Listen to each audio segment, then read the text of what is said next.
NHL schedule for your players? Oh, I think it's very much time. A couple of guys were not necessarily joking, but they were making comments. We're back into the NHL now, where we play every second night, every third night. It's been a long 10 days to only play one game, and the way we performed in it, it's left a bitter taste in our mouth for a long time. So it's nice to get back on the ice. It's a tough test here in this building, it always is, and we better be prepared to play. Do we expect any changes as a result of the fact that it was a tough performance? There could be a lineup change or two.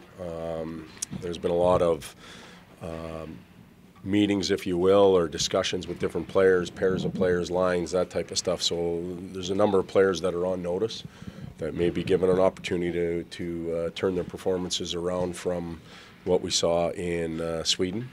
And tonight would be a good night to establish yourself in the lineup as a consistent player rather than being a bit of an anchor, if you will. So we'll see how they play. For a kid like Evan Bouchard, some might say play one, watch one.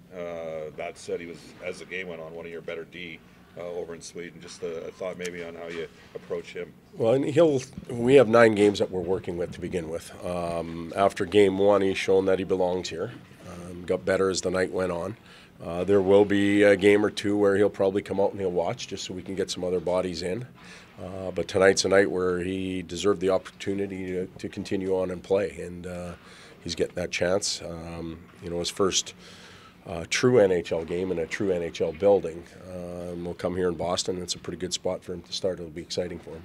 Do you need some games just to kind of figure out what you guys have been a lot of practicing, but like you mentioned, just the one game, you want to sort of see guys in game situations? Yeah, we'd like to. It's been there's no doubt about it. It's been a strange schedule the last 10 days. Just talking to you guys casually about it, it doesn't feel right. But all that's going to change tonight. We're going to have a normal start time. We're going to play. We're going to fly to another city. We're going to regroup and have to play again quickly. So we're back in the league. Even when we're overseas, we don't really get an idea of what's happening in North America, who's playing well, who isn't.